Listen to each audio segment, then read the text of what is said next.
اللہ تعالیٰ نے ان آیات میں اہل ایمان کے کفار کے ساتھ تعلقات کی حدود اور تعلقات کی قیود بیان فرمائی ہیں۔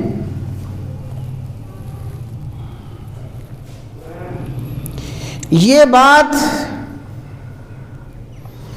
بالکل عیاں اور واضح ہے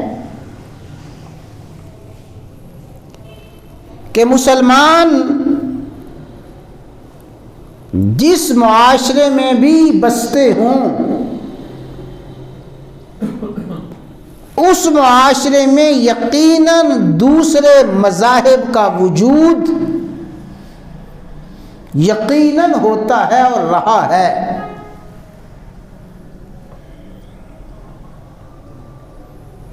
مکی زندگی میں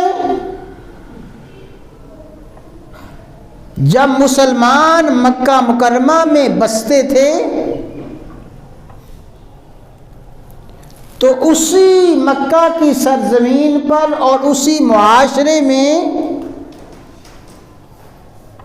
مشرکین بھی بستے تھے۔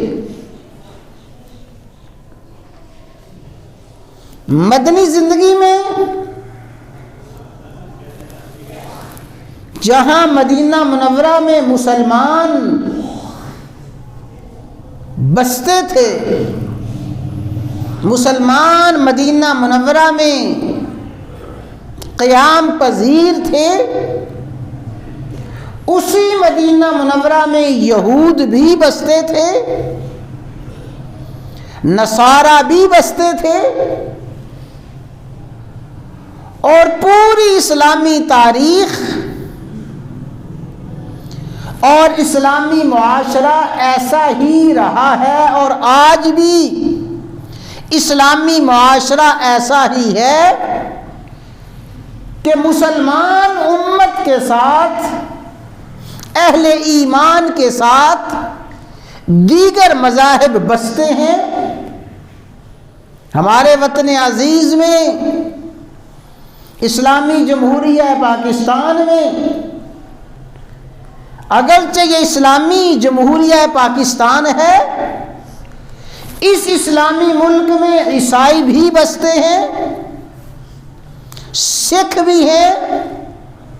ہندو اور دیگر مذاہب کے لوگ بھی ہیں۔ تو اسلام نے اس حوالے سے بڑی تفصیلات بیان فرمائی ہیں، اور اسلام نے اتنی تفصیلی ہدایات دی ہیں کہ اس موضوع کے کسی بھی حصے کو تشنا نہیں چھوڑا۔ اگر کوئی مسلمان یہ چاہتا ہے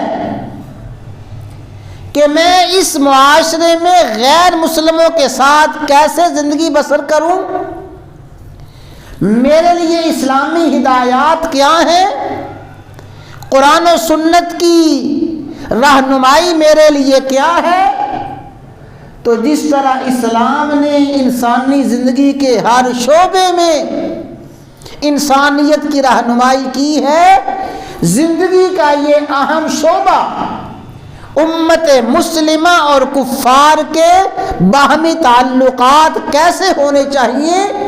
اس شعبے کو بھی اللہ تعالیٰ نے قرآن کریم میں اور احادیث میں رسول اللہ صلی اللہ علیہ وسلم نے تفصیل کے ساتھ بیان فرما دیا ہے۔ خلاصہ کلام کے طور پہ یہ بات سمجھ لیں، اچھی طرح ذہن میں بٹھا لیں کہ مسلمانوں کے دیگر انسانوں کے ساتھ، دیگر مذاہب کے ساتھ اور مسلمانوں کے ساتھ باہمی تعلقات